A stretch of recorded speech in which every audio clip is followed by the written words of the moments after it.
Hello दोस्तों, आज की इस वीडियो में 3 सवाल बहुत ही आसान शॉर्ट ट्रिक से करवाए जाएंगे। इसलिए वीडियो को पूरा अंत तक ज़रूर देखिएगा। तो आइए दोस्तों, ये पहला सवाल देखते हैं। एक फल विक्रेता ने 40 रुपये में 12 की दर से कुछ संतरे खरीदे और उन्हें 60 रुपये में 15 की दर पर बेचा। सभी संतरे बिक जाने पर उसे 360 रुपये का लाभ प्राप्त हुआ। तो उसने कुल कितने संतरे खरीदे थे, ये हमें बताना है दोस्तों इस सवाल को करने के आज मैं आपको बहुत ही आसान शॉर्ट ट्रिक बताने वाला हूँ। इसे ध्यान से देखिएगा। देखिए दोस्तों, इस सवाल में हमें संतरे खरीदने की दर दी हुई है और बेचने की दर भी दी हुई है। ठीक है दोस्तों, जब भी हमें दोनों दर दी होगी तो इसमें देखिए दोस्तों हम कैसे शॉर्ट ट्रिक लगाएंगे। यहाँ पे हमें दिया है 40 रुपये में 12 खरीदता है। ठीक है दोस्तों, तो यहाँ पे पहले 40 लिख लेंगे, ठीक है, और उसके सामने 12 लिख लेंगे। ठीक है, ये हमने इसकी खरीदने की दर लिख ली। अब बेचने की दर क्या है दोस्तों, 60 रुपये में 15 बेचता है, तो इसके नीचे आपको यहाँ पे 60 लिख लेना है और उसके सामने 15 लिख लेना है। ठीक है, इतना काम हमने कर लिया। अब देखिए दोस्तों, यहाँ पे इसका क्रॉस मल्टीप्लाई करेंगे, 60 का 12 में करेंगे, गुणा करेंगे। ठीक है, तो कितना आ जाएगा यहाँ पे 720 आ जाएगा। ठीक है दोस्तों, यानी 60 के नीचे मैंने लिख लिया 720, उसका क्रॉस मल्टीप्लाई करके। ठीक है, अब 15 के नीचे कैसे लिखेंगे, 15 का गुणा क्रॉस मल्टीप्लाई करेंगे तो 40 से करना होगा। ठीक है, तो कितना आ जाएगा 600 आ जाएगा। ठीक है दोस्तों, अब ये दो संख्याएं आ गई। आपको ये ध्यान रखना है कि ये जो आया है ये विक्रय मूल्य आया है। ठीक है दोस्तों, यानी सेलिंग प्राइस आया है। मैं इसको एसपी लिख देता हूँ और यहाँ पे ये जो है क्रय मूल्य आया यानी कॉस्ट प्राइस आया है, तो इसे सीपी लिख देता हूँ। ठीक है, यानी कि उसने बेचा कितने का, 720 का, और खरीदा कितने का था, 600 का। तो इसे घटा के हम लाभ निकाल लेंगे कि प्रॉफिट उसे कितने का हो रहा है, लाभ कितने का हो रहा है। यहाँ पे 120 रुपये का लाभ हो रहा है। ठीक है दोस्तों, तो मैं यहाँ पे 120 रुपये लिख दूंगा। ठीक है, अभी जो 120 रुपये का लाभ हो रहा है उसे कितने संतरे बेचने पे हो रहा है, तो इसके लिए आपको इन दोनों को गुणा करना होगा। ठीक है, ये जो संख्याएं हैं बाद वाली, इनका गुणा करेंगे तो कितना आ जाएगा, 180 आ जाएगा। यानी जब वो 180 संतरे बेच देता है तो उसे 120 रुपये का लाभ हो जाता है। ठीक है दोस्तों, यहाँ तक हमने कर लिया। लेकिन सवाल में दिया हुआ कि सारे संतरे जब बिक जाते हैं तो उसे 360 रुपये का लाभ होता है। लेकिन हम यहाँ तक कहाँ पहुँचे, 120 तक। तो हमें लाभ को कितना बनाना है, 360 बनाना है। तो हम क्या करेंगे, इसका गुणा 3 में कर देंगे, तो इससे क्या होगा, 360 रुपये का लाभ हो जाएगा। ठीक है दोस्तों, तो हमने सवाल के अकॉर्डिंग इसको बना लिया, लेकिन उसके लिए हमें 3 से गुणा करना पड़ा। तो इससे हमें क्या पता लगा कि संतरों की संख्या भी 3 गुना है। ठीक है, तो कितना आ जाएगा यहाँ पे कि 540 संतरे जब वो बेचता है तो उसे 360 रुपये का लाभ होता है। यानी कि 540 उसके सभी संतरे थे जो उसने खरीदे थे और जो उसने बेचे हैं। तो दोस्तों ये हमारा आंसर हो जाएगा 540। ये तीसरा ऑप्शन करेक्ट है। तो आइए दोस्तों, अब अगले सवाल की तरफ चलते हैं। तो आइए दोस्तों, ये दूसरा सवाल देखते हैं। एक वस्तु का अंकित मूल्य उसके लागत मूल्य से 75% अधिक है। यदि अंकित मूल्य पर 56% की छूट दी जाए तो विक्रेता को कितने प्रतिशत की हानि होगी, ये हमें बताना है दोस्तों।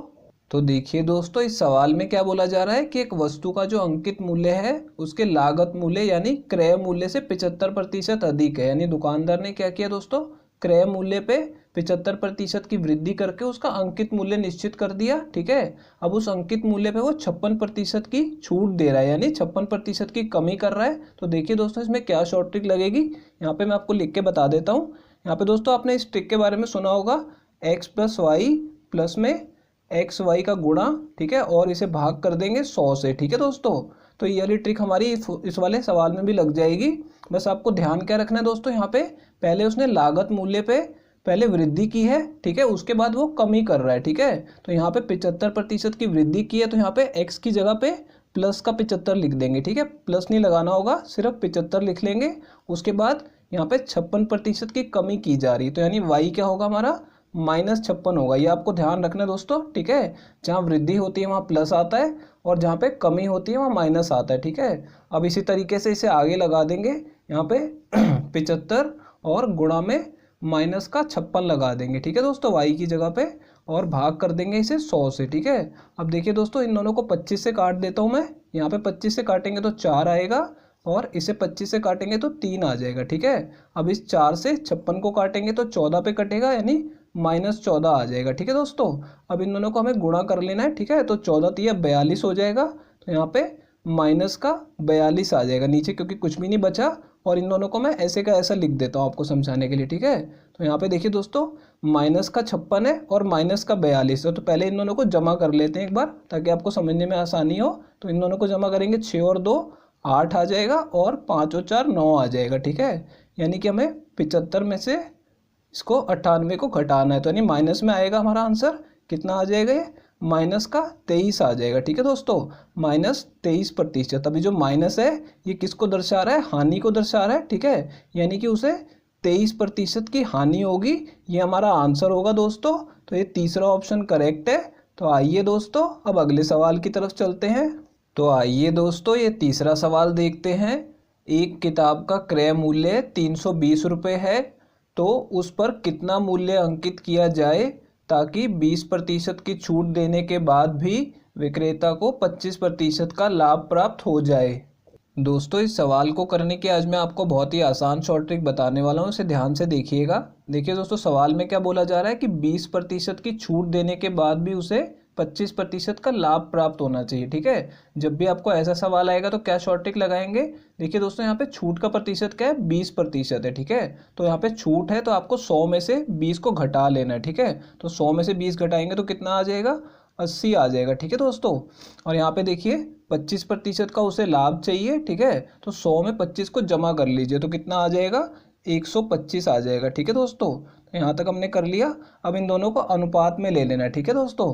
तो ये किस चीज़ का अनुपात आया है ये मैं आपको बता देता हूँ। ये आपको ध्यान रखना है कि ये क्रय मूल्य का, ठीक है दोस्तों, और अंकित मूल्य का अनुपात आया है, ठीक है। यहाँ पे ये आपको ध्यान रखना है कि क्रय मूल्य और अंकित मूल्य का हमें अनुपात मिलेगा, ठीक है। तो देखिए दोस्तों, यदि किताब का क्रय मूल्य 80 है तो उसका अंकित मूल्य हमें कितना रखना है? 125 रखना है, ठीक है।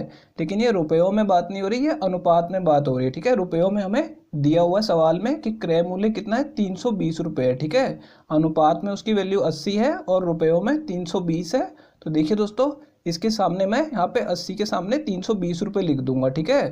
तो यहाँ पे हमें देखना होगा कि ये इसका कितने गुना है रुपयों में, ठीक है। यहाँ पे देखिए 80 का ये 4 गुना है, ठीक है। अगर आप 4 से गुणा करेंगे 80 को तो 320 आ जाएगा, ठीक है। अब इसमें आपको क्या करना है? दूसरे वाले को भी 4 से गुणा करके अपना आंसर निकाल लेना है, ठीक है। क्योंकि ये 4 गुना है तो इसे भी 4 से ही गुणा करना होगा, ठीक है। तो 125 को 4 से गुणा करेंगे तो कितना आ जाएगा? यहाँ पे 500 आ जाएगा। यानी दोस्तों अंकित मूल्य उसे कितना रखना होगा?